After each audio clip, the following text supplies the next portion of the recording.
Hello and welcome once again to the Cine-Files, where each week we enter the world of a great film. We explore its themes. We enter the.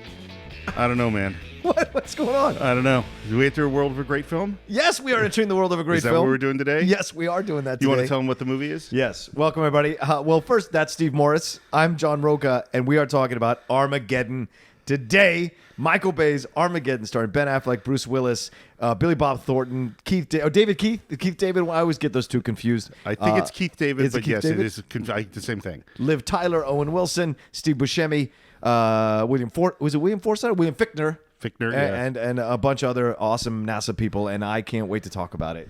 This was a little bit under protest for me. So on the Cine, we've talked about a lot of different movies. We have. And there have been some movies that were really my movie and some movies that were really more John's movie. Right. And there were some movies that, in fact, there's one that we recently recorded, I don't know what's going to air first, Yeah. that one of us had never even seen Until doing the recording. Right. But this movie is one that we feel very differently about. Yes, we do. And it's not that there's not a lot of great filmmaking to talk about in here. No, It's not there that is. there's not a lot of great acting, great ensemble cast. There is.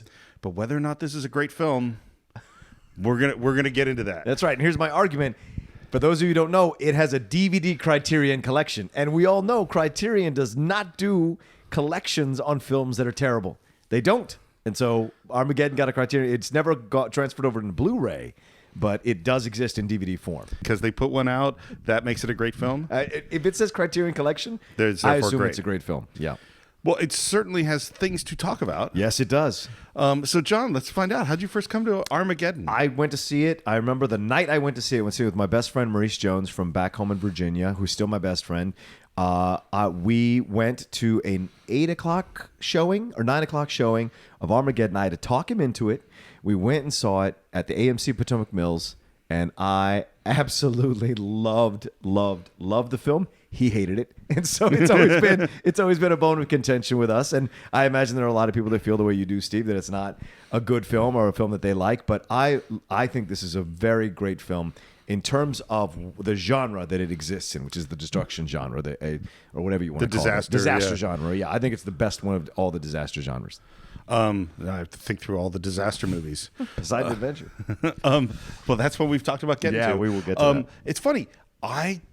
I went to see it in the Chinese theater when it came out. Oh, wow, okay. And I was in here. I was in L.A. It was right after I graduated from film school, and I loved it. Yeah? Oh, you did? I did. Okay. Yeah, I thought it was a great ride, and I was excited, and I was moved at the end. And then, as we both did, I had this job doing quality control on DVDs. Yes. And both The Rock and this Criterion collection for Armageddon came through, and I watched both of those movies over and over and over again. And there are a lot of movies like Big Lebowski and Rushmore. Right. When I watch them over and over and over again, every time I watch them, they get better. Yeah. This was not that. The more that I saw it, the less I was swept up in the Michael Bay of it all. Yeah. And the more I was like, wait, what's going on here? What about that? What about that? And it's one of the things that I think is important for us to talk about on the Cine-Files is that there are movies that you love and there are movies that you don't necessarily love, and we are not logical. No. About what that is. Of course not. And when you love a movie, that's awesome. One thing I learned in film school, when I was in film school and the other guys I went to film school with, we were assholes. Okay. Because we would go see a film with our girlfriends or boyfriends or groups, and at the end of the movie, everyone would walk out and people go, "Oh, how'd you think about it?" "Oh, I loved it." "Oh, I thought it was great." And then they would turn to us film school people. "What did you think about it?" And we would go, "How could you love that movie? Right. Did you see the cinematography? The script didn't make sense to this, to that." And then we would rip it to pieces. And after doing this over and over again, I watched my friends' faces fall. Yeah. And I realized that what had happened was we all paid our money to go to the movie. And they got their money's worth. Yeah. And I didn't get my money's worth because I'm such an asshole.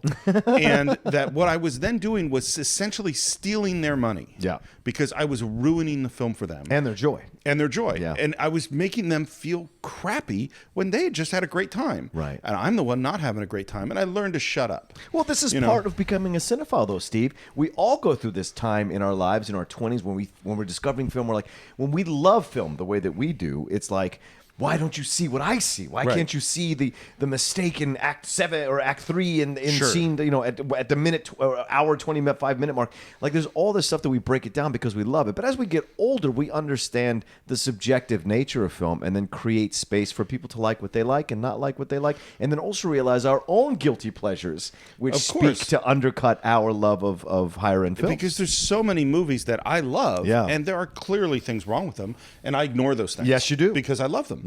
And we talked about when we first started this podcast that we wanted this to be a podcast about the love of film. Yeah. There are all sorts of places out there where you can listen to people tear down the latest movie and tell you what's wrong with it. And I don't really want to do that. Right. But we're going to talk about Armageddon. And I don't want to, what I don't want to do is hurt your love of the movie. It's impossible. Okay, good. I've heard everybody a lot of my dear friends tear this movie apart. Never affects it for me. And like I said, it's not that there's not plenty to admire here. Yeah. There's plenty to admire. There is. All right, let's get into it. Let's do it. I'm strapping in. right now I got my NASA suit on. I'm ready. We begin in as epic a way as you can with Charlton Heston. Yeah. That's Mr. Planet of the Apes. It is a great bit of narration, exposition right at the top. It's happened before, and it will happen again. Right. Yeah, I love We all know what the movie's about. It's very clear. Yeah. We go to this guy up in space working on a thing, very tense scene. Yes. And we know bad stuff's going to happen. Right. And in come the asteroids, big loud explosion. Oh, sound in space. Interesting. Could this be something of things to come? And by the way, it's not like Star Wars has good science. It's not even that Star Trek that has more science than Star Wars or any, we're all going to break the rules of science to make our science fiction films. Of course. And there are lots of movies that have sound in space. This is just the beginning of it. Right. Huge meteor strike on New York City. With Eddie Griffin riding his bike. Yeah.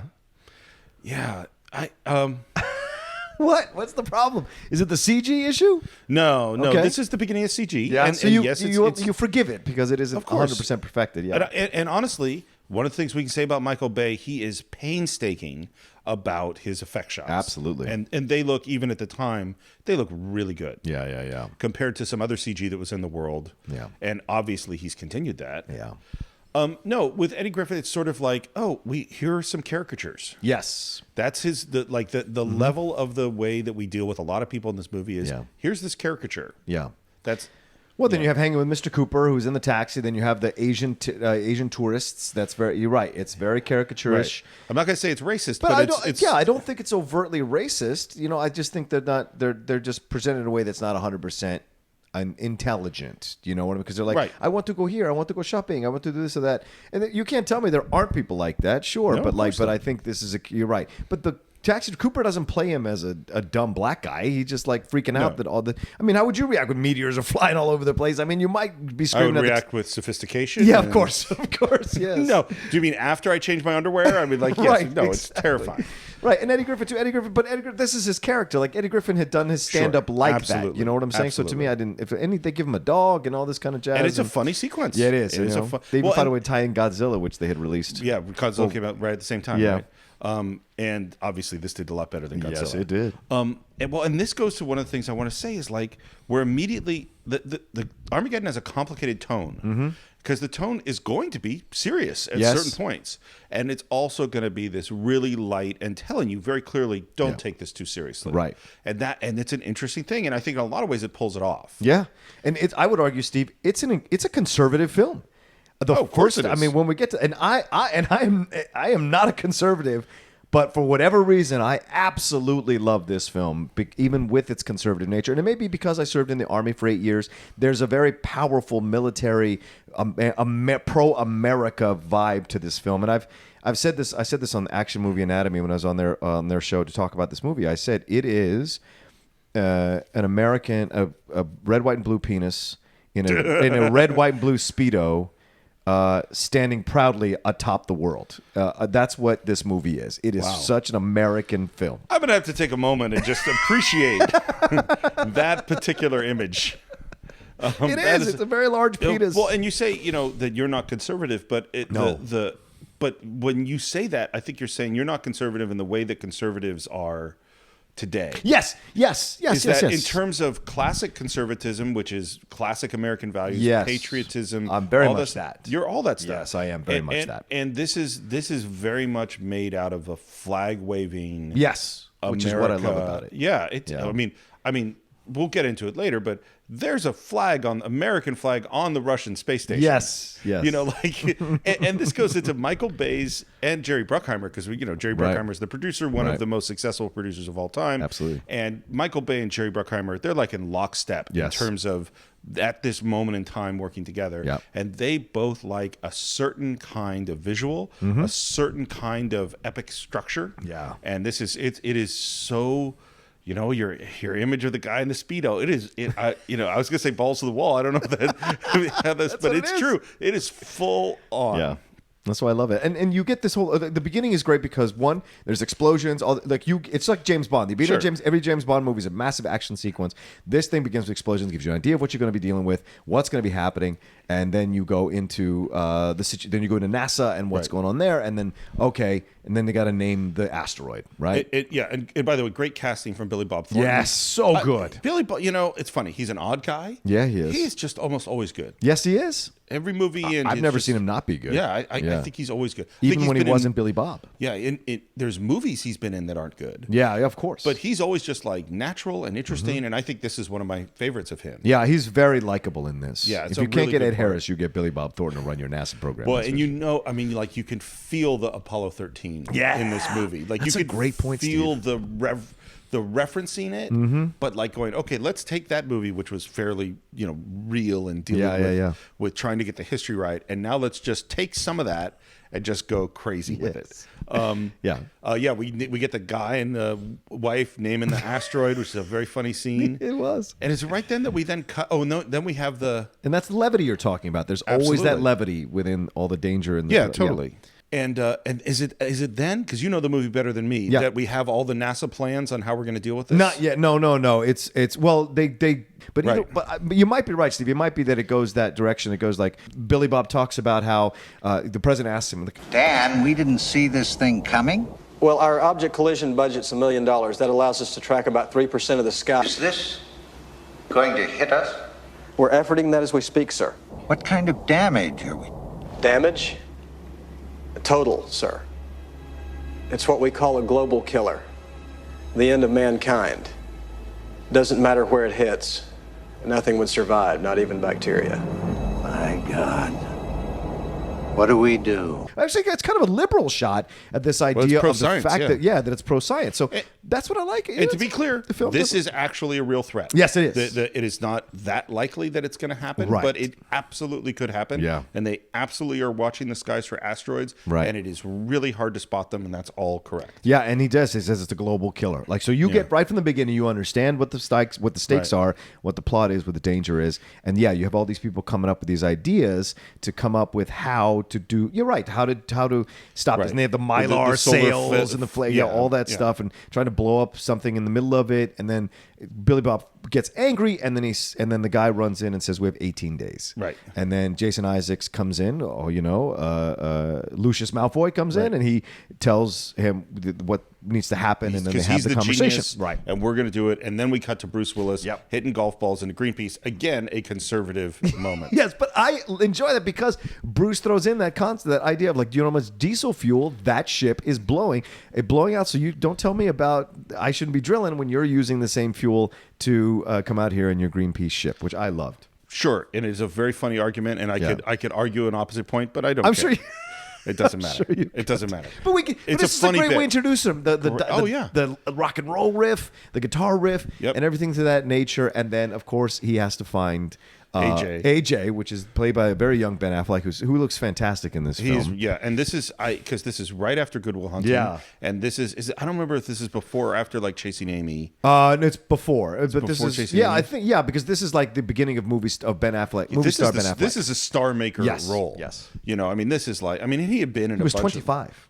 And he is great, and he has great chemistry with Bruce Willis, great chemistry with Liv Tyler. Absolutely, and we get our first little plant of. AJ ran the drill for an extra 200 and something feet, and AJ goes, "I knew it would work." Yeah. And we get into, and of course he's wrong because we're going to get in this huge explosion and stuff. Right. And this is something we've set up already. Yeah. AJ is sort of the son, but also the fuck up that Bruce is being the hard ass on him. Right. And it would go just like that, except oops, who's in the bed but Liv Tyler? That's right. Bruce Willis's daughter, which they have a weird kind of exposition way of presenting. I have told you many times to call me dad, and it's just that kind of thing. And it's funny. Yes. Ben Affleck runs away. Yes. And Bruce Willis gets a shotgun. Hey, all right, whoa. I understand, okay? You're mad. Who wouldn't be mad? But he's gonna shoot you. No, he's not. I'll shoot you. And this goes to where we're like, well, how seriously are we supposed to take this movie? Well, yeah. And at this moment, not very seriously. No, not very seriously. Because this is ridiculous. Exactly. And Will Patton is talking to him. By the way, Will Patton's fantastic in this film. He's great. Such a great second banana to him. And he's talking to him the whole time like, okay, it's getting a little real. You're getting too close. So we know that he understands that Bruce is just trying to make a point. He's not actually trying to shoot Ben Affleck. Okay, that is exactly what the movie is. Yeah. And but that is just crazy. First of all, shotguns are not accurate. No, they're not. The whole point of a shotgun is that pellets spread all over the place. That's true. And so Ben Affleck is running like crazy. He really is. On an oil rig where there's explosive, expensive, technical equipment. Yeah. And we're just shooting around a shotgun. And in fact, Ben Affleck does get hit by a ricochet. He does eventually. Like the idea that we're just trying to make a point is exactly what's in the movie. It's crazy. And it goes to sort of, we're not supposed to take this seriously. This is ridiculous. I don't know if I feel that way. I think it's more these are boys being boys. This is a man's club. This is a men's club. This is what men do. Yep. Men ball bust in so many different ways. Men Like when I got that shotgun last time, I was firing at you. Well, this is a dad thing too, But what's so interesting when your dad got that shotgun and fired at you. I'm sure there are many men listening to us who understand like taking care of their daughters and shit, and it gets over the top. Sure. But I think what is so clever about this sequence is they managed to slide in a bit of exposition when Will Patton says to him, "Hey, you promised his dad to take care of AJ." So this is kind of against what you said you were going to do. Very nicely planted exposition. Very nice. And we meet some of our guys. We meet Michael Clark Duncan. The late great. Yeah, Michael Clark Duncan. I think Bear. is this before Green Mile? It's before Green Mile. Yeah, this is where I first who is that guy? Yeah. Because he is unlike anything else that's ever been on screen. Yep. He is, and he's used perfectly in this movie. Yeah, and we get Buscemi, who had done Fargo 2 years earlier. Right. He's in this as this kind of like intelligent guy who's a geologist. And Owen Wilson, who is just Bottle Rockets just a year or two before, I think. Right. And this is some great casting. Yes. We have gotten a great group of people who are funny and can all improvise because Michael Bay not so big on the script, Right. He really, that's not a criticism. Mm-hmm. He casts people that he knows can make up dialogue, and all these guys can. Well, and what's interesting, Steve, if you break this thing down, too, is Bruce Willis is the movie star, but everyone else made their bones in Miramax in independent movies. Yeah, that's true. So this, Owen Wilson that's a Miramax. Bottle Rocket's a Miramax thing.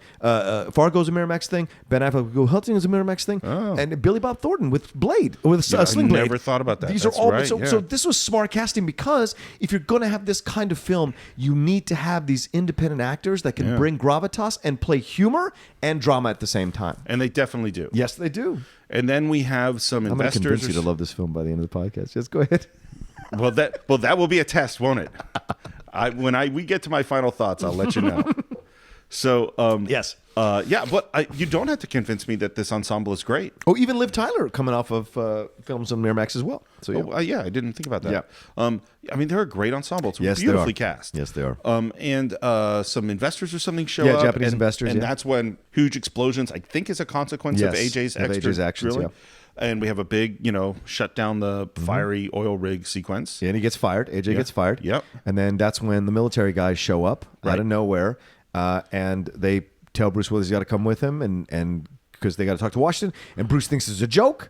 And I love that line because the guy's, I had a friend I don't know, Crazy Willie, sir. It's so great. But he says he's only going to go if he goes with his daughter. Right. Which is a way of getting her away from And AJ. we get on some supersonic plane or something. Yes. And we fly around the world. We get to NASA and we get the briefing. Yeah. And oh, shit. You're right. Yeah. And it's a good oh, shit. Right. Yeah, sure. Because we'd had this fun, playful, insane boys club type thing sequence through on the rig. Right. And then boom, reality. Which is what you mentioned at the beginning of this podcast, Steve, the constant switch between reality and comedy or lighthearted stuff that really works throughout the film. For me, I won't say reality. I will say more serious stuff less serious Yes. and silly lighthearted stuff. I apologize. Yeah. Yes, more serious. I don't think we're ever in reality in this movie. So Fair enough.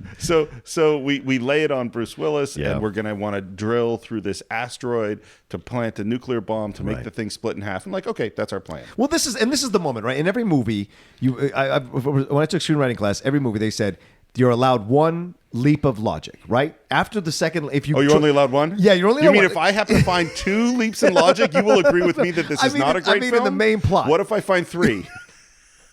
I'm sure you're going to find 20 in this film. But I mean, like, in the main plot, you're allowed one Right. suspension of disbelief. If you push the audience too far and create 2 or 3 that don't have a base or strong enough foundation, you lose the film. And I think this is the point where you either are in or out of the film with this ridiculous notion that you're going to train drilling guys, oil drill guys, in 2 weeks, roughnecks, in 2 weeks to be astronauts. That's the Yes. most ridiculous notion ever.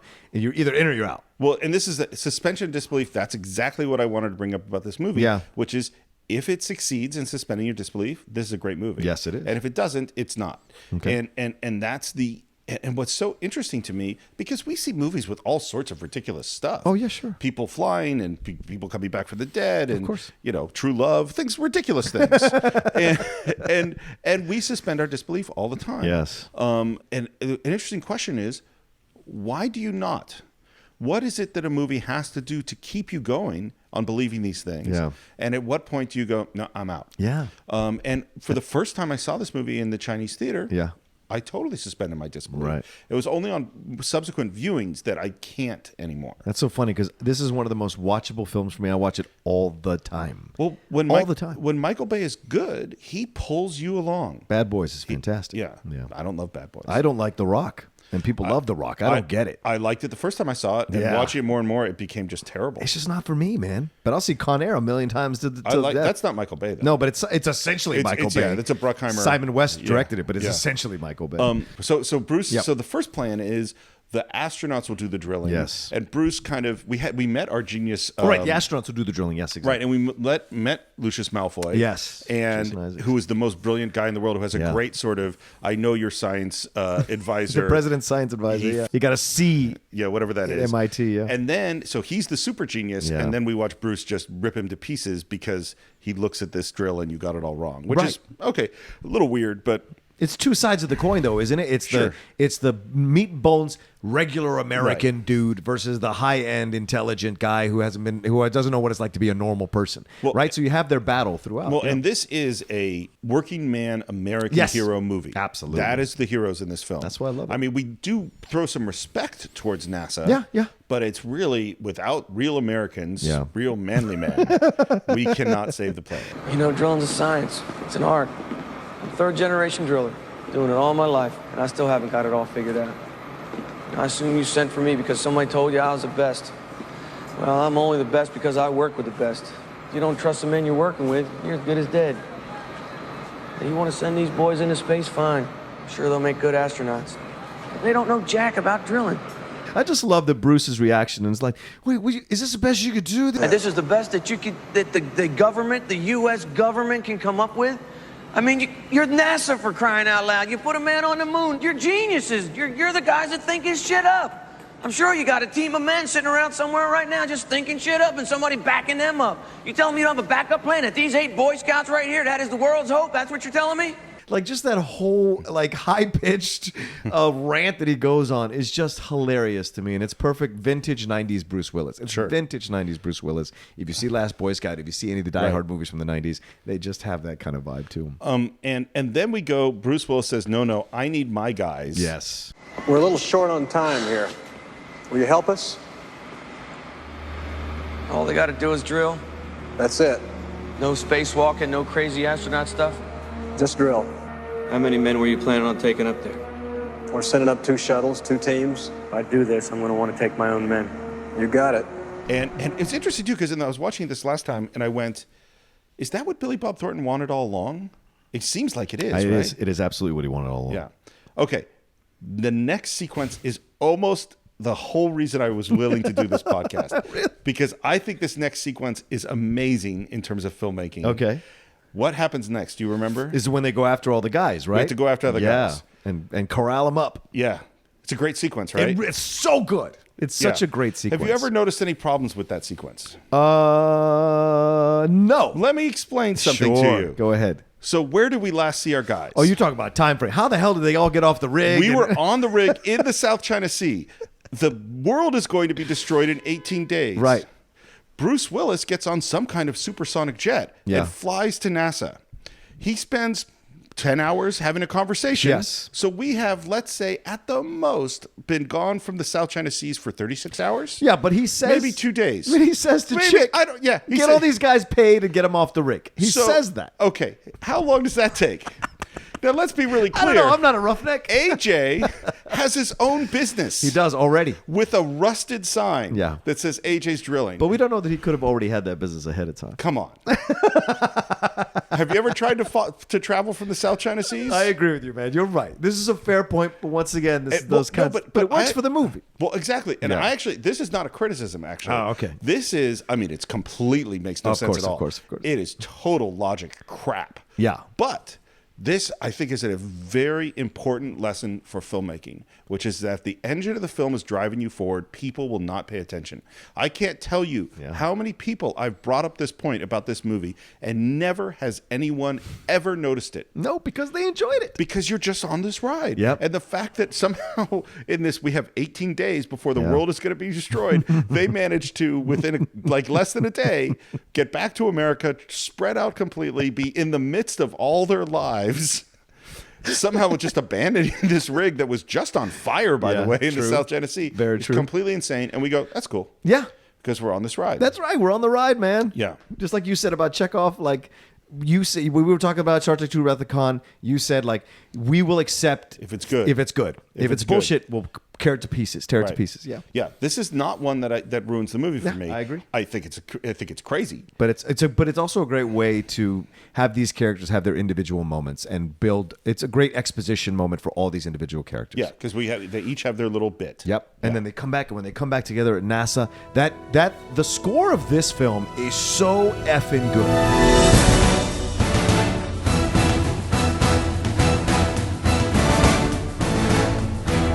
Who does the score? I think it's Jerry Goldsmith. Or maybe I'll take a look. But like, to me, I love the score of this film because when they all come back together, it's it's got to be what's his name? It's got to be Crimson Tide. Hans Zimmer. I bet it's maybe Hans Zimmer. You're probably right. He's big Bruckheimer guy. Yeah. I bet it's Hans such Zimmer. a great score, isn't it? It gets you right inspired. Oh, sure. And then once again, what we're saying, we're like the reality of the situation hits them, but when they get them all together and they show up, hey, what's up, Harry? They find oil on Uranus. They're all making jokes, and then what's the next shot? They're all getting told that the world's going to end in 18 days, and they're dealing with that reality. Yeah, it's so awesome.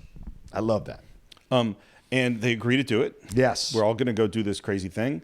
And now we go into what's essentially a comedic right stuff sequence. Trevor Rabin did the composer. Trevor Rabin. I don't know who that. Okay, wow. Some guy that sounds like Hans Zimmer. Yes. Do you remember the medical sequence in the right stuff? Right? Yes. This is very much, which is already funny. Yes, and this is just taking that level of humor to just a completely ridiculous level. Oh, lady, I just came to drill. Oh, so did I. Which is that's Ellen Cleghorne. She was on SNL for a year or two. Yeah, I liked her. Yeah, I thought that's who that was. Yeah. Oh, and one of the interesting things is they were working with NASA. Yes. And NASA did get approval of the script. Yes. And another reason, by the way, I wanted to do this movie is, have you ever listened to the commentary track? No, my God, I should listen to this commentary track. Dude. It's good. Is it worth it? So this commentary track is a lot of why I hate Michael Bay. What? He is such a prick. Oh, okay. He's terrible. And the commentary track is him, Bruce Willis, Jerry Bruckheimer, and Ben Affleck. Okay.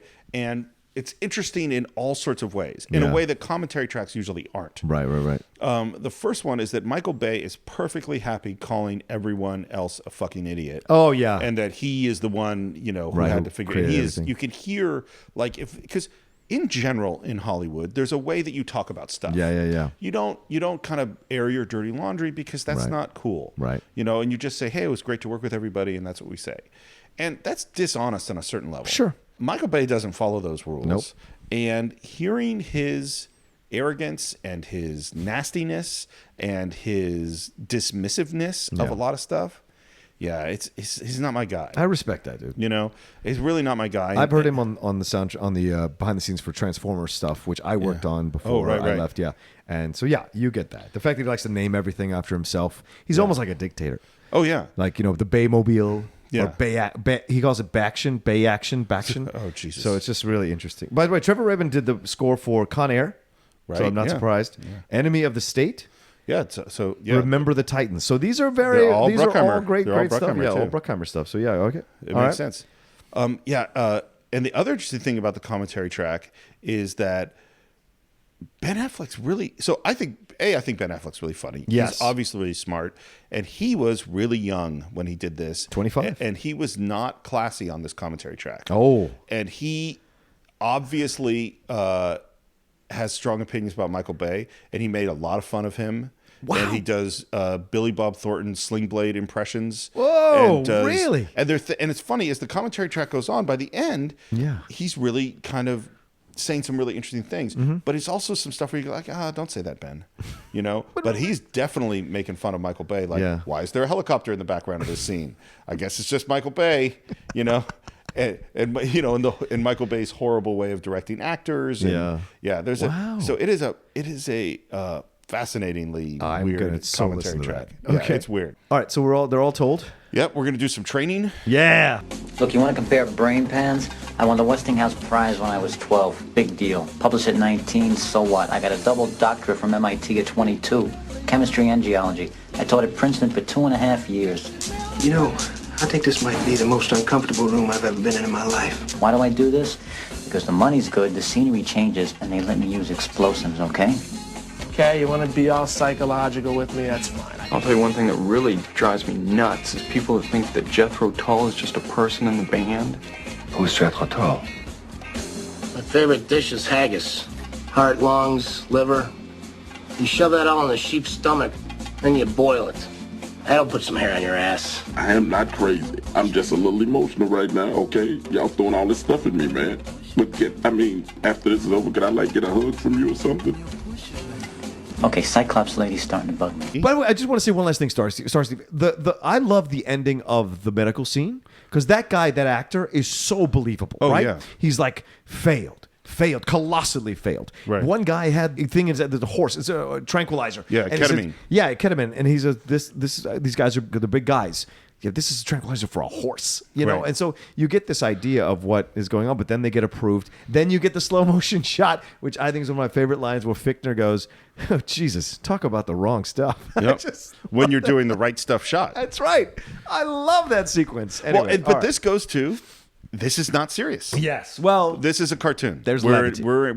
It's not just levity. We're not supposed to take this seriously. All right. Because literally the world is going to end. Yes, right. And this is what they're doing. Yeah. No, we don't believe this. I mean, we're playing it for laughs. We're playing it for being silly. Yeah. It's a big cartoon. Right. And that's fine. And on that level, I go, this is pretty good. Yeah. It's actually where it makes the flip and tries to go, this is serious, Steve. Yeah. That's where I start to go, no, fuck you. We can't have that earlier sequence. But this is America. America's always been ball busting and then serious when they need to be. This is America, man. This is what I love about the film. Silly and ridiculous when they should be being serious. Yes, true. And then serious about making it. Yeah, serious about or not. Yeah. Or serious about stuff that maybe weren't that serious at all. Right. All right. All right, so then the William training Fichtner, by the way, is great. He's great casting. So good. Yeah, he's really good. So the training happens with Armadillo and all that going on, and we do underwater stuff. And this is big, complicated. Like those are real NASA spacesuits. Yep. They really had to get fitted for them. They had to get trained on breathing hydrox, or I think it's called, which is hydrogen oxygen mix. And they, were really in these big suits. They built those Armadillos. That's a giant, I think $1.5 million vehicle. They really built. Right. Ben Affleck really drove it. Yes. That's big stuff. That's big Jerry Bruckheimer, Michael Bay One stuff. thing I learned on Action Movie Anatomy when I was doing this thing is that Ben and Bruce did not stay for the training. So therefore, they had set up these shots in the water, underwater, and they were not allowed to be underwater because they left training. Oh. And while NASA was trying to train them how to do it, they left. And so every sequence you see where Ben's coming out of the water and Bruce is going in the water with the suits, that was shot. everything that's actually in the water, they are not in those suits. Oh, it's other stunt people or actual astronauts in those suits have been trained to use the suits, and that's how they got away with it. Because if you look at it, you can never see their face through the actual helmet. Right. And so that's the why were they not there for the? Why didn't they do the training? Because they're Hollywood jerk-offs, and they just took off, and because they were training everybody, and they would not, like, if you had to go to the bathroom, they would stop the training until you came back from the bathroom. Well, Bruce Willis one day just left and never came back to the class. Ben did the same thing the next day, and so they weren't allowed to be part of the sequence. And apparently, Bay was super pissed because it was like $2 million shot. Yeah, I'd be pissed too. Yeah, I would, because they built the suits to fit them specifically. They That's paid crazy. the money for those suits. Well, there's so much money being thrown away on the That's the 90s. Yeah. Well, it's not like we're not throwing around money today. Well, true, but the 90s, like, there was a cockiness to the money, and the people thought money was always going to be there. Same thing with NBA. Like, you saw that with these guys getting so much money. It was just craziness. People didn't understand how to corral the kind of spending. There's more corralled spending now than there was back then. I don't know. I mean, you still certainly have $200+ million movies. Sure, absolutely. It's being spent in a lot of different ways because now it's all going for effects budgets, like CG budgets. Right. Whereas then they were building big, huge exactly. stuff. I mean, there's CG in this movie, but it's not. And they actually shot on location in those places, which is fantastic. Yeah. And they really shot at NASA, Yeah. which is pretty amazing. Yeah. Like they shot on the shuttle gantry, Yeah. right before it's going to launch, Right. Which apparently was tons of security, and that Bruce and Ben could only go here and not here, Yeah. and pretty crazy stuff. Yeah. We get our first bit of Aerosmith as we have a romantic scene of Liv and Ben. Yeah. Don't wanna close my eyes. I don't wanna fall asleep 'cause I miss you, babe. And I don't wanna miss. You know what I was thinking? What? I really don't think that the animal cracker qualifies as a cracker. Why? Well, because it's sweet, which to me suggests cookie, and, maybe putting cheese on something is sort of the defining characteristic of what makes a cracker a cracker. I don't know why I thought of that. I just... Baby, you have such sweet pillow talk. That song is fucking great. It's a great song. That is a great song. Yeah. It was written by Diane Warren. Yeah. It was their only #1 song ever. Yeah. And it won an Oscar, I think, for best song soundtrack in the song. So, And we have our cute little animal cracker scene. It's a lovely little romantic scene. see, those scenes, I hate those scenes. Why? You love them because they ring so false, and this is not what they would be doing, and this is so ridiculous. And so, to me, that's where I draw the line. The ridiculous nature of the film is those two sequences, and especially when he picks her up and the twinkle lights are all around and spins her. That's which like so looks full like Michael a set. Bay. It looks like It's such a full set. Michael Bay. Yeah. I don't think it is a set, by the way. I think Really? it's just lit so perfectly. It really is. It's a great shot. And it's funny. So that scene, I think what I heard is that the writer had written it for another movie. Oh. And then it didn't end up going in that movie, Yeah. the Animal Cracker thing. Yeah. Ben, and the reason they put it in was they'd already shot. Yeah. This is a pickup, and they decided we haven't pushed the romantic story enough. We need to hit that a little harder. And part of the reason there even is a romantic story is because of Titanic. Right. So they put this in because of Titanic, and apparently Michael Bay was telling Ben Affleck throughout the whole thing, we might just cut you out of the movie. It's really Bruce Willis's story. Oh my God. It's brilliant. Which is why Ben got back at him on the commentary track. Yeah, exactly. Yes, Bruce Willis says, hey, let's let them all go for a night. They need a night off. Right. So some of those guys go to a strip club. Everybody goes to tie I up want loose to ends. stop you for a second. Yeah, sure. And NASA says, sure, let them all leave. The fate of the world is literally resting on these guys who we just met, who we know are criminals and fuck-ups. Yeah. Yeah, it's a good idea. Let's let them go. Well, listen, Bruce Willis made a good. He said if they're going to spend their last day on Earth, you let them do what they want to do, so they can be relaxed when they get up on the ship. Fuck that. I'm just telling you, that's a military approach. It makes sense. The military people, they do that to you. Let you have one night to blow it out before you go off to battle. It's how it works. Yeah, sure. If you were one guy among thousands of troops going off to war, if you're one of 8 guys who literally are the only people that can save the planet, you don't let them go to a strip club. That's a fair point. That's Like, a fair point. This is just, it's an insane thing. Okay, that has never bothered me or occurred to me at all. It just seems so logical to me. You'd give him one night, especially because the way Bruce says to Fichtner, "Don't you want to spend your last night with your children?" There's a kind of logic to it, and so Of course, Bruce yeah. Bruce does what he does, and of course they all go to strip club. But we get the great sequence of Will Patton going to see. Fantastic sequence. That sequence makes you cry every time. When he says, I'm going to do something I think you're going to be proud of me, man, breaks me in half every time because it's such a reality. Well, he's great. Yeah. He's great, and the way mom handles it's great. Yeah. And the kid not knowing, there's this salesman, and it's and you get a lot of sense of what there's a history here, and it's a great scene. And that actress is April from the original Teenage Mutant Ninja Turtles movie. Oh, that's the main girl in that movie from the 80s. Would never have known that. I think I saw it. I don't know. There we go. All right, fine. Moving on. That's me just being a couple of years older than you. Sure, that's fair. So they some of them get arrested, obviously, Buscemi and all them. They cause problem, but then they end up coming back. Here's another one. So now we're getting dressed in the clean room. Yeah. Right? It was well done. It's well shot. We have all these guys in plastic bags. And then after getting dressed in the clean room, here comes Liv Tyler and let's make out with her. Now, you understand the purpose of the clean room. The purpose of the clean room was that we're going to be in space, and if there's a germ, we can all die. Right, but this is America, and these are the roughnecks. And you got to kiss your girl. That's right. You got to sing Leave It on a Jet Plane. You got to do the whole line. 'Cause I'm leaving on a jet plane. Don't know when I'll be back again. Leaving on a jet plane.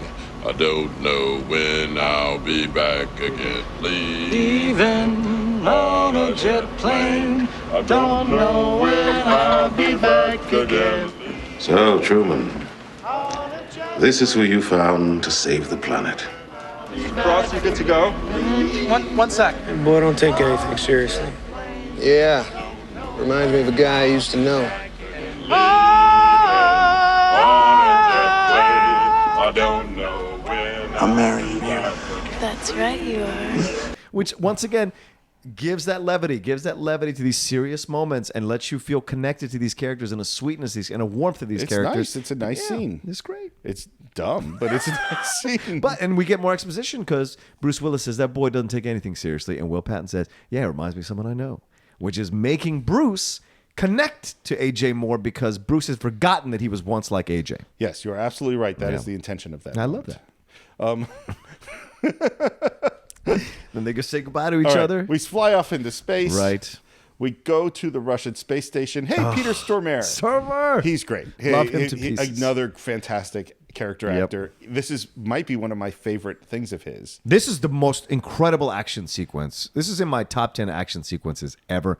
The Russian space station sequence. Why is it one of your favorites? The speed with which it happens, the fear, the tension, the ferocity, the running around, the steel things that get blown off the doors. Then you get this exposition with him reaching for these pictures of his wife and his kid because he doesn't want to leave without him. AJ surviving with Lev through the ice cold and falling through. Like, so many sequences happen in this whole thing. Plus the shots of it's so real looking, man. That thing with disconnects and starts falling down it almost destroys the space shuttle, and Will Patton going, whoa, whoa, whoa, and they pull off in time, and then AJ and Lev running up, and then you see Ben Affleck like screaming into the window so they can let him in. They put him in, then they take off, and then the whole thing explodes, and the two space shuttles cross as they pull away from the explosion. It is so badass. It is so fucking badass. I just love that sequence to death, man. I loved it too. The first time I saw it. Stop it. So first, just starting with why is there an American flag on this space station? Damn right. Then you take Ben Affleck, a guy you've never met before, who's not an astronaut, and you say, here's this thing that can destroy the space station. Right. Don't ever do this. We'll blow up. See you later. This doesn't make any sense. But he's been on the space station for 10 years. He didn't think people were going to come. So they're all doing the best they can with the limited amount of holy shit sequences that are happening in their particular lives at this time. Lev was not supposed to welcome these people at this time in this situation. If there was literally a thing in your apartment which, if you push it wrong, could blow up the apartment, and some guy came in and you just said, hey, this is that, I'm going to go into the kitchen and make some coffee. Have I been in my apartment for 10 years and never left it? Sure. So then I might be nutty. I might not be all there. It's pretty crazy. Yeah, well, of course. But they had to do this all on the fly. So they didn't know what condition Lev was going to be in, a mental condition. Clearly he's unstable. Yeah, but smart, clearly. But still smart. Yeah, and it's fast paced, and the explosions are cool, so good, and look pretty scary. Yes, and we're and again, it's like, well, how much do we want? I don't understand why there's gravity in the space station, because there shouldn't be. I didn't know I was doing a podcast with Neil deGrasse Tyson. You know what? By the way, we should get him. Oh my God, he'd be great. That would be a great get. Yeah. We should get him. Neil, for this. if you're listening to this show, we would love to have you on the podcast. We'll get him for Gravity. Oh. we'll get him for whatever he wants to do. That's right. Yeah. If he wants to do Terms of Endearment, we'll do Terms of Endearment with Neil deGrasse. Fantastic. All right, we fly off and we go through this asteroid belt. Yeah. It's a good flying sequence. Mm-hmm. Crash land on the planet. And one's a dead stick, right? Freedom and Independence are the name of the two shuttles. They land. It's the Ben Affleck shuttle. Owen Wilson is killed. A couple of other people are killed, and the only people who survive are the two pilots, which I think is great how they have the pilot's body slam into the other shuttle, and like as if that's insane, even at all possible, slamming right into the windshield of the other shuttle. And the only people that survive are Ben Affleck and Michael Clark Duncan and Peter Stormare. But they don't know that. The other shuttle doesn't know that. Liv Tyler is crying up in Billy Bob Thornton's office, and now they think they only have one shuttle with one rig to be able to drill the 200 and whatever feet they need to drill. 800 feet. 800 feet. I'm sorry, 800 feet. He's never missed a depth. He's never missed whatever a depth the fuck that means. I think you understand depth as a measurement. I do understand depth as a measurement. I don't understand the I've never missed a depth. Yes. Like is that like a thing? That's the thing, man. Where you go like, I don't know, can you get to 900 feet? This guy he only got to 722, but Harry Stamper, whatever his name is, Stamper. He's never missed a depth. He doesn't know how to fail, man. He doesn't know how to fail. He's got no quit in him. He's got no quit. I just I love it. The demeaning of the astronaut, like this is just. I trained to be an astronaut for 5 days. I know more than you. So then they land. Right, so they got to figure this thing out. They start drilling. We're gonna go out and start drilling. And they missed the landing spot by 24 miles or something like that. And then you have the sequence with Buscemi telling Fichtner and making fun of Captain America. Captain America here blew the landing by 26 miles. How the hell do you know that? Because I'm a genius. Right, because I happen to be able to, through my geniusness, know how far we've flown. Like, I don't care what kind of a genius you are. Oh, man. The first time you're in space. Yeah. And you're crashing a space shuttle into an asteroid. Your brain is going, that's 1 mile off the landing, 2 miles. Your brain's just figuring out. He's a genius, man. Oh, yeah, sure.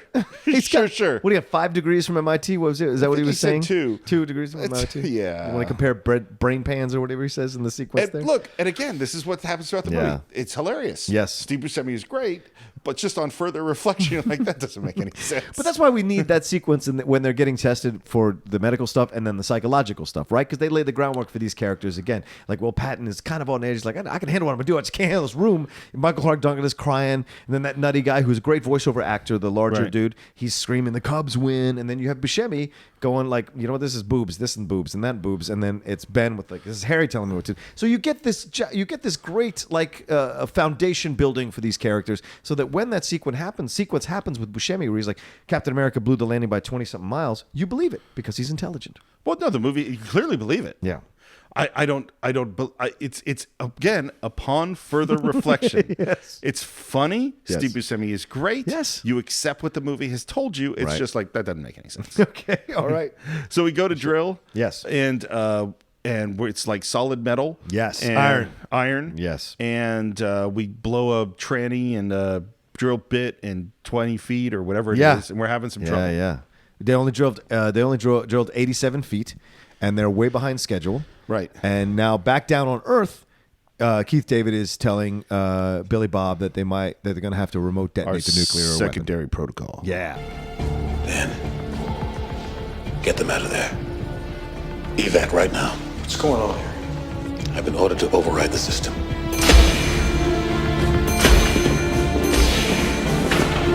Well, what is this?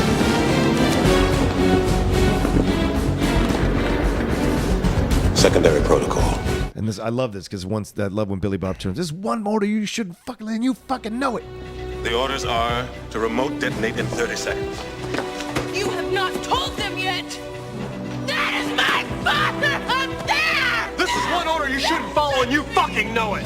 And I love that sequence because, once again, we're building up the tension. Absolutely. That's going on. This is what we got to add. And we got our nuclear bomb inside the space shuttle. Right. Bruce Willis goes back to get some more, whatever he's going to get. Nuclear bomb starts ticking. Yeah. Fortunately, we have a safe in the space shuttle where we keep our gun. But I love these moments, right? Because Patton says, what are you doing with a gun in space? Well, that's called, I think I brought up this term before. That's called hang a lantern on it. Oh, yeah, this right. expression of, here's something completely... Hey, there are so many lanterns hung on things in this movie where, how far do we go? 25 miles. How do you know that? Because I'm a genius. Yeah. You know, why do you have a gun in space? You know, all of this stuff is just like, here's something that doesn't make a lot of sense. We'll just kind of point it out and then we'll forget it. Yeah. Like, one thing about that safe is it's a gun sitting in an empty safe. Yes. Now, that space shuttle was flying around like crazy, right? Yes. So what's that gun doing in that safe? Oh, it's banging it's not around. loaded, is it? No, I'm just saying it would be banging up and down. You say we would have heard it. You would have heard it. But it's not just that you would have heard it. Okay. It's that everything on a space shuttle is tied down. That's fair. You know, like it's a ridiculous thing. He's got this gun. So now we have our little moment. And Harry convinces him with a great speech. He does. It's a nice speech. Yeah. After he hits the gun out of his hand with a huge wrench, right? Or pliers, or and whatever. has it on his throat. Yeah. And then and this happens in the movie a lot. I know I can do this because I've never missed a depth. You don't fucking know you can do this. Hey, you got to believe in people, Steve. He believes in them because you know why? Because the inverse applies. If Bruce Willis cannot tell William Fichtner how to do astronaut shit, then Fichtner cannot tell Bruce Willis how to drill. But Bruce Willis can't know.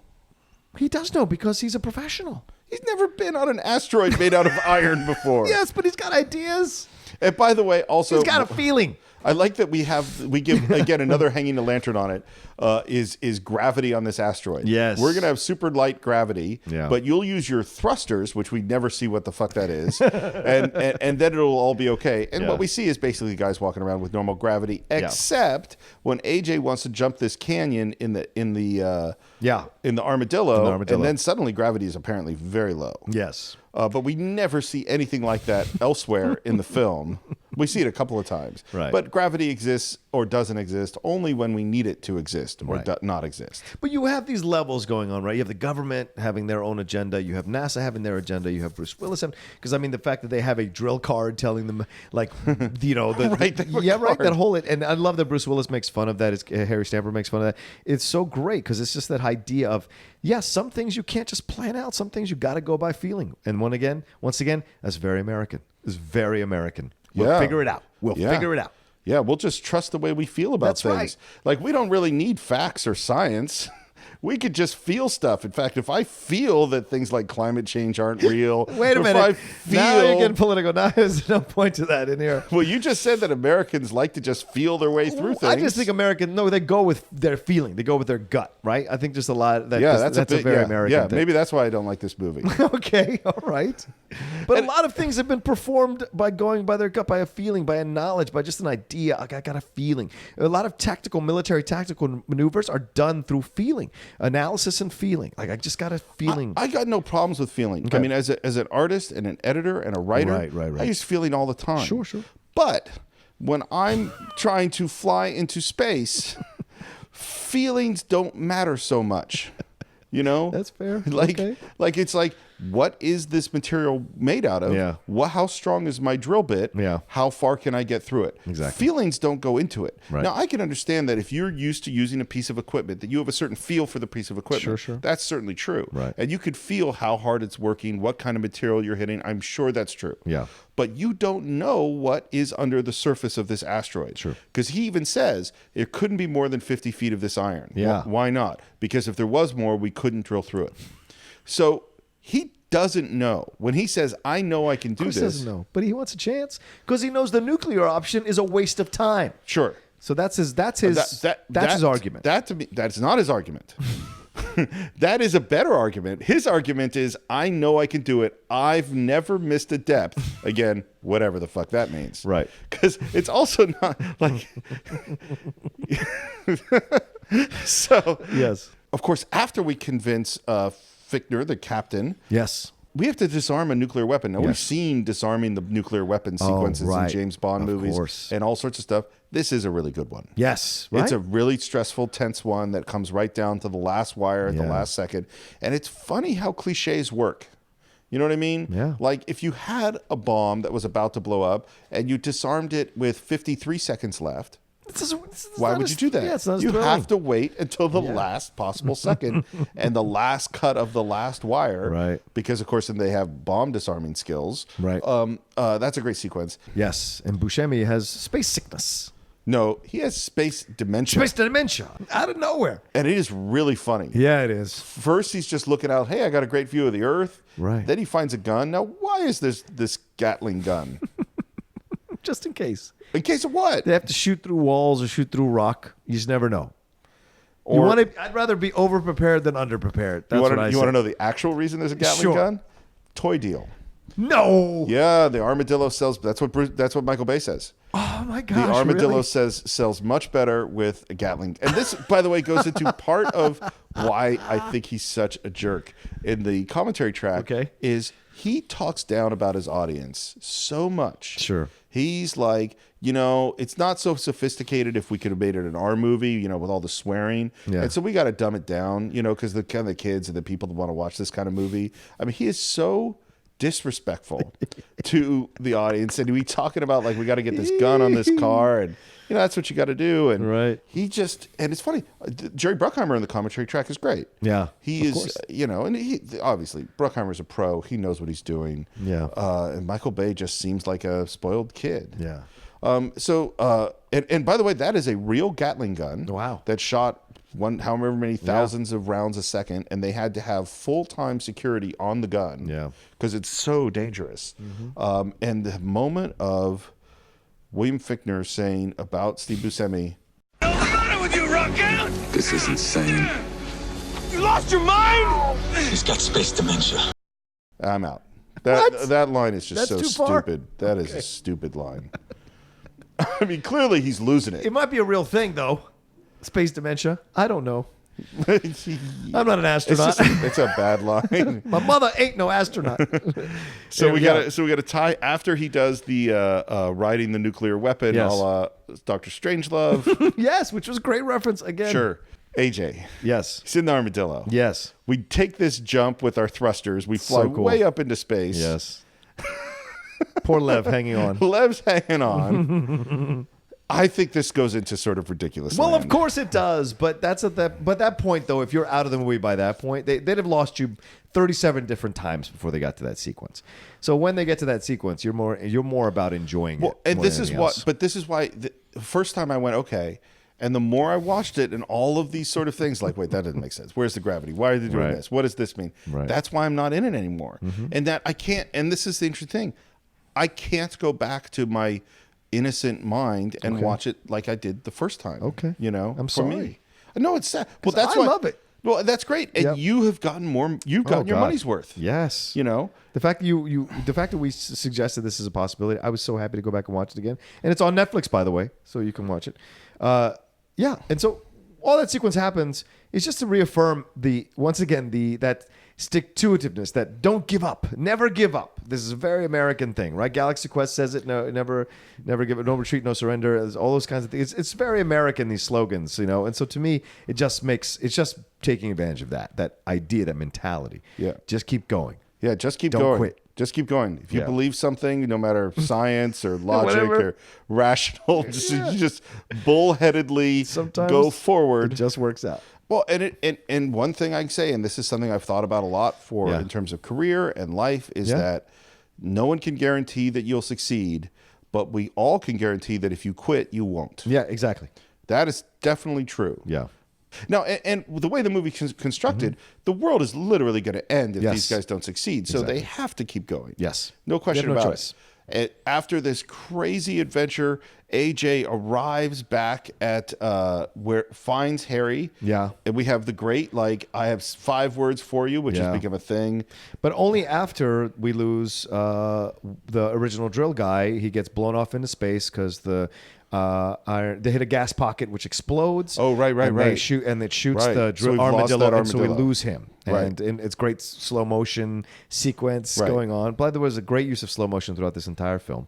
Well, And so it goes off, and I then mean, Ben let's shows up. let's be real clear. Michael Bay knows how to move that camera. He around. really does, man. Slow motion, Yes. camera movement, and it's funny. I was thinking about it. When we did the Die Hard podcast, John McTiernan talked about his style of moving the camera and how revolutionary it was in '88. Yeah. I don't think you get Michael Bay level of camera movement without John McTiernan level of camera movement. That's a that great camera connection. is floating. It's always moving. Mhm. It's always coming up the body, down, around, moving in from the side, going into slow mo. Yeah. I would also argue Tony Scott. with some of his movements in camera. Sure. With some of his lesser films. He obviously never hit Ridley Scott levels, but his lesser films move the camera around really well for action I sequences. like Tony Scott, and I'm not sure which our first Tony Scott movie will do. My vote is Crimson Tide, which I love. Crimson Tide or Man on Fire, I'm in for either one. I've never seen Man on Fire. What? Yeah. Steve. Yeah. That is such a good film, dude. I've always heard it's great. Such a good I've always film. heard it's great. It's not maybe your we typical- should should do that soon, and I'll just watch it for this. Done. I'm in for that. Yeah. All right. So the armadillo, they show up. Ben Affleck shows up, and the guy, Damn glad to see you. that character actor down in NASA says, "Your boyfriend's back." I Yeah. love that sequence. Yeah. All right. And he's drilling, and what does he say? I know I can do this. You gotta trust me. And we're back to this thing of belief. And what's funny about the construction of the movie is we start our introduction to AJ is I know I can do this, which Right. was wrong. Right.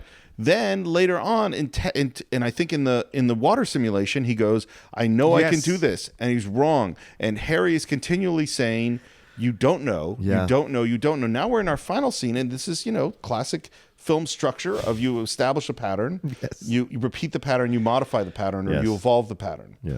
What's weird about this one is he does exactly what he had done before, Right. which had been wrong, Right. except now this time it's right. It's right. That's right. And you know why it's right? Why? Because otherwise the world would blow up. That's right. And it finally worked out. Once again, he didn't learn a lesson. His stubborn belief in himself is what got him through it. His luck that the stubborn belief happened to not be wrong this time. All right, that's fine. You can say luck. I say stubborn belief. Well, I'm not arguing that he was stubborn and believed in himself, but it's always based on what? You've never been on an asteroid That's before. fair. That's you fair. can't have feel for the equipment. You just learned how to use the armadillo last week. But I would argue also, and to a degree, there is this inherent belief that God is with them, right? There's references to God throughout the film, especially Yeah. Bruce Willis when he says like that kind of, God, hope they're with them. And so there's this, the reason they have Why that belief did God is because send they this believe in asteroid God. to blow up the Yeah, Earth? I don't know. It was a test. It was a test. It's a rough test, man. Hey, man, he works in mysterious ways. That's what I've been told. So. This is very mysterious. If he's working through Michael Bay, that is some really mysterious, Real mysterious ways. But right before, so he hits the depth. They're all celebrating, and then the asteroid, it kind of has this explosion sequence with all these gas pockets blowing up, and we lose MacGruber, I think the guy was, that dies, and then we have this great action. Isn't that the Saturday Night Live character? Yeah, you're right, but I think his name was MacGruber or something. Oh no, it was Hans. It's Gruber, because Hans I remember Gruber? he thought Hans Gruber because his name is Gruber, which I think is funny because I bet Bruce Willis had him name that maybe. because of Die Hard. But I think the big rock rolling over Bruce Willis and Will Patton is It's a great such a shot. great sequence. It's a great shot. That just happened. And now, okay, we've dug our big hole. Yes. AJ's a hero. Yes.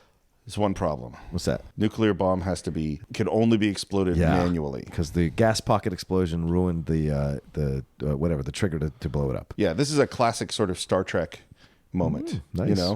For instance, in the episode Obsession. Yeah, the episode Obsession. Yes. Yeah, where Kirk has to detonate the antimatter. And in fact, the exact same thing happens where he has a fight with his younger version of himself. Yes. In order to but that's okay. All right. I don't mind stealing from Star Trek. It's fine. And there's a nice little moment. We have our drawing straws moment. Yes. AJ loses. I think Right. Ben Affleck plays it really well. He really does, right? A lot of Ben people is good in this film. I like Ben Affleck. He I is, always yeah, have. me too. I think one of the problems with Ben Affleck is that they tried to make him into a certain kind of movie star, Right. That he isn't. and they shouldn't have been that. Right. And he's like a lot. I have a theory that there are certain actors who are better directors. Yeah. And they just don't have. They're good actors. Yeah. But they don't have a certain depth. Yeah. And I think Ben Affleck is one of these guys. It's like football players. Some football players are better coaches than there are players. Right. They just know the game in a different way. Right. Yeah, so yeah, I agree with that. And one of the interesting things, if you do listen to the commentary track, is at the end, what's good is Ben is talking about all the things he learned about directing. Wow. And it's very clear that he is thinking then about directing. Wow, that's great. I can't wait to listen to this. Yeah, it's interesting. I mean, like I'm telling you, Michael Bay is just, there's a thing in it where he's talking about the costume designers building the spacesuits and his disrespect towards this nice lady who was making a glove, and he's screaming at her and swearing at her, and this is, and then like it's a disaster, and it's just like, oh, you're one of those. Yeah, you know, and he's always been known as that. Yeah. So Bruce makes the ultimate sacrifice. Yes. He's going to stay behind. Do me a favor, will you? Just tell Grace that I'll always be with her. Okay? Can you do that? Yeah. Okay, kid.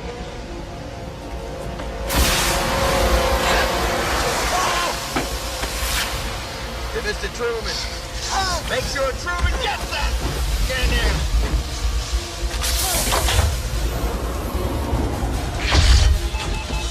It's my turn now.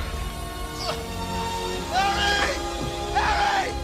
You can't do this to me! This is my job! You go take care of my little girl now. That's your job. Always thought of you as a son. Always. I'd be damn proud to have you marry Grace. Harry!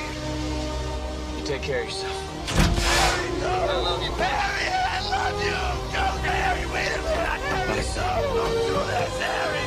Don't do this, Harry! Ben screaming and crying and all that jazz is really great. It's a nice scene. It's Yeah, a nice scene. I It agree. definitely got me. I remember when I was in the Damn theater. right it does. Yeah. It's real. It's real? It's real, man. It's real pain. It's real sadness. It is. It's No, a father. it It's a is. father sacrificing for his for his family and his son. Yeah. He tells him, "Your job is taking care of my girl now." That's such a powerful move because he didn't at the beginning of the film. He didn't want him to be the boyfriend. That's really rough the next year when the marriage isn't going well. Oh, stop it, you. you bitter bastard. Stop it, you. Just saying. All right. So then what happens next? Why you've seen the movie more than me? I know. So then next is like Bruce Willis is going to stay there. He's going to remote detonate the bomb. So they set up a thing where Liv Tyler can talk to him. I don't know how they were able to remotely. I don't know where the camera is on the asteroid. But I guess he gets in the armadillo and has the back and forth with Liv Tyler, which is a really sweet. It's really good, and Right? it's where Bruce Willis is. This is where Bruce Willis is really good. He's This always sort of good in these moments, sensitive, yeah. right? And apparently, he was looking at pictures of his daughters. Not a surprise. Yeah, when he shot this. Yeah. It's really nice. Personally, but I'm a horrible person. Yeah. I was like, just blow up the nuclear bomb. Oh, stop it. Of course. What? He's got to say goodbye to his girl, his No. daughter. Nope. No, not only that, I'd let everybody on that space shuttle die. Oh my God! You stop it. What is wrong with you? He's got to sacrifice. That's an American thing to do. You sacrifice for everyone else. Oh, I'm not saying it's Purple wrong. Heart. I'm not saying it's wrong for the movie. It's absolutely right for the movie. Mm-hmm. I'm just saying if the fate of the world is in the next 7 or 8 minutes, yes, and if we don't do this in the next 7 or 8 minutes, the entire planet is destroyed. Yes. Blow that fucker up right now and Oh, kill everybody on that. I don't give see a what you're shit. saying. Because what do we see in the next moment? The asteroid starts falling apart. Yeah, it Bruce does. Willis almost doesn't do it. Yeah, he almost doesn't get a chance to do it. It's like, no, you do it that second. Yeah, but we need Harry Stamper to have one last moment of heroism. Absolutely true. Right? That's how movies work. That's absolutely correct. And I love that chick's like, don't turn around. Don't turn the space shuttle around. Don't do it. Give him one more minute. Because he knows his friend. Because you know why? Harry's he never believes. missed a step. He's never Harry missed a step. believes. Because I That's right. believe. And Age is a one more minute. That's right. Right. Because they He'll do believe it. in him. Harry, don't quit. Hey, what does he say? He doesn't know how to quit. He doesn't know how to fail. That's fucking awesome. That's Yeah. great. Yeah, that's bullshit. That's what you want out of a leader. He doesn't know how to fail. Yes. Yeah. People that say, I don't know how to fail. I'm the only one. I've never missed a depth. That's not what I want out of a leader. I do. So then I love this sequence when he hits the button because he says, "Gracie, we win." Yeah. And then you have this weird kind of cool flashback. Yeah, and they become each other in some kind of weird spotlight on them. I dug it. I love. It's really that nice, moment. and it's very short, which yes, I like. it is, it's which is very perfect. very fast. Yeah, she's swinging on the swing, like hands out to hold his daughter. Just great stuff, man. And then boom, we blow it up, and apparently that space shuttle got farther enough away from the nuclear bomb. That's right. Sure, that's fine. I don't know how fast space shuttles go. That's right. And we land, and we get which is a really good moment of the can I shake the hand of the daughter of the bravest man I ever met. Yep. That's good stuff. It is great stuff. That's good stuff. I remember it got me in the theater too. Mm-hmm. And the patch, giving the patch to Billy Bob is also, we didn't mention earlier, but there is that scene with Bruce and Billy Bob where they have a conversation where Billy Bob always wanted to go up in space but couldn't because of his physical ailments, and that's Bruce's way of giving one last moment of respect before he dies. That one doesn't work for me as well, and it's not. It just it doesn't hit because I didn't get that. I wasn't that involved in the Billy Bob wanting to be an astronaut thing. I love Billy Bob Thornton, but it didn't like. It's not like the shaking the hand moment. Okay. In terms of emotional power for me, and it's not like the moment too that we had earlier, which is, hey mom, that salesman's on TV, and seeing them run up to Will Patton, that really gets me. That's a great moment. Absolutely. And even the stripper coming up to Steve Buscemi, Molly Mounds. Yeah, Molly Mounds is a great stripper name. That is. But I think it works for me because I like that sequence between Bruce Willis and Billy Bob because these are older actors having a moment, and you don't need a lot of exposition, you don't need a lot of talking. Just men communicating with men, understanding the sequence, understanding their desires or their inability to achieve something they wanted to achieve. And so when he gives them the patch, I like it. I think it's a sweet one. No, it's fine. It's fine. It doesn't have the emotional resonance for me. That's for fair. whatever reason. That's fair. And then we go into this wedding sequence, which is really nice. With again, Aerosmith has come back. Yes, that great song. I don't know why the loan shark got front row at that wedding, sitting next to Will Patton's girl. Why isn't Will Patton sitting there? Maybe he's part of the wedding party, I guess. But it's just weird. I don't know. Yeah, all of it is just kind of weird, that whole sequence. But I guess it's their way of feeling. I love they put like the pictures of the dead people in, like as if like them being there with those pictures matters. It's just like an interesting sequence. It's nice, and it's funny because I'm going like, wait, oh, that's who died. Okay, yeah, yeah. I remember. Right. Because it's and a lot of it's like, wait, who did we just lose? Because sometimes it's hard to tell. Right. And it's funny. So they have a lot of Super 8 footage. Yes. That's shot there. That's Ben Affleck's Super 8 camera. Oh wow. And it was actually his idea because he had been shooting Super 8. Learning how to direct, and he told Michael Bay, hey, what if we shoot some of this? Yeah. And so he's shooting some of that. Michael Bay's shooting with the Super 8 camera. Yeah. Then Ben Affleck's shooting 35 millimeter handheld. Yep. And that was all sort of done right at the end and in Los Angeles. And they had a big party and food fights, and they were just filming it all and that kind of stuff. I love really it. Fun. I love it. That's a nice sequence. Yes, it is. All right, John, final thoughts on Armageddon. What a phenomenal film. I love it to death. And I will watch it a million times before I die, hopefully. And it's to me, it's just such a great, it's just something, for whatever reason, it hits all my buttons, my patriotic buttons, my military buttons, my playful buttons combined with handling stuff that's serious. I always love to joke through serious situations because it's a way of maintaining my sanity. It just hits all the right moments. And I love the direction. I love the clean looks of the cinematography in certain sequences. I love the acting that goes on in this, the very grounded acting from a lot of these independent actors. And I think it's one of Bruce Willis's best performances as an actor, as a leader in this kind of film. And I think the direction of Michael Bay is still, this kind of stuff still Is it the holds last up. good Bruce Willis? No, because I liked him in 16 Blocks.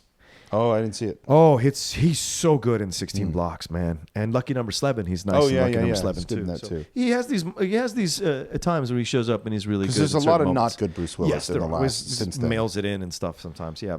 So I would say, if you've never seen it or you haven't seen it, or if you've only seen it once, like watch it again. Like enjoy what it's like to put a film like this together. It's not easy. Michael Bay is one of these rare directors that can do. You can bitch Michael Bay's quality to the end of time, sure. But you find me anyone that can do these kinds of films so consistently well as Michael Bay. Quality argument aside, his technical ability to create these kinds of films and the scope of these films, you cannot deny, in my opinion. I don't think you can deny it. Yeah. I 100% agree. His technical ability is great. It and the is. things that he does are really, I don't think he necessarily makes good films most of the time.